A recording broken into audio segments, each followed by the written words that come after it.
To bless Muhammad and his holy household. My name is Abdul Malik, and I'd like to welcome you all to join me on this journey as we go back to the books to figure out what really happened during and after the Prophet's life. Peace and blessings be upon him and his family. Stay away from the Shia. How many times have you heard this statement? Don't go near them, don't talk to them, and certainly do not discuss religion with them, for they will only confuse and misguide you. What a shame. And what an embarrassment for those who say such words. In fact, what a self-defeating statement. How clearly have they expressed their fear of the Shia. Today, I speak not to those who make such claims, but to those who have heard such claims and have allowed it to dictate and restrict their search for knowledge. I want you to pay attention to the situation you are in. You initially entered into this world oblivious to its history, oblivious to the schemes and plots of mankind against the truth. So it is necessary you pay attention to what Allah has presented you with. The truth always shines over falsehood for those who are sincere. There's something very crucial I'd like to point out to you. Have you noticed how your scholars are always so overconfident when dealing with other religions? Christianity, Judaism, Zoroastrianism, Buddhism, Hinduism, Sikhism, atheism. They are ready to go head to head with all of them. Do you ever hear them warning you to stay away from the atheists, for example? Or stay away from the Christians? Never.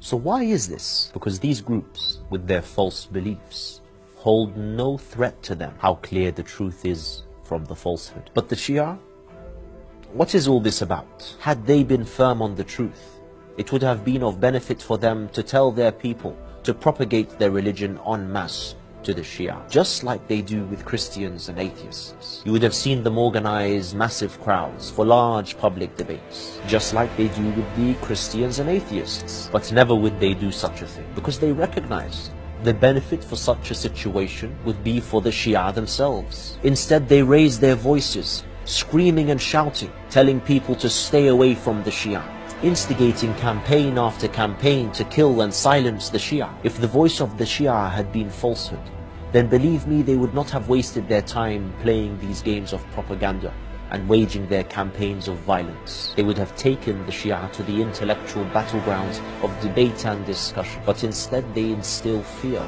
into people's hearts, manipulating them to believe that if they spend even a single day reading about or talking to the Shia, they would somehow be sucked into a black hole and never escape. It truly is an embarrassment. Since when has seeking knowledge been limited? Can one really gain true knowledge and reach certainty unless all sides have been investigated? How can one know if their sect is indeed the saved sect without considering the others? They wish for you to blindly follow, when we Muslims are not blind followers. Liberate yourselves from this trap, for Allah has created us free. To reach Allah, one must liberate himself from the traps of man and be obedient to Allah alone. And Allah has certainly commanded us to seek knowledge. If someone is preventing you from seeking knowledge, then understand that he is hindering the very freedom that Allah has granted you.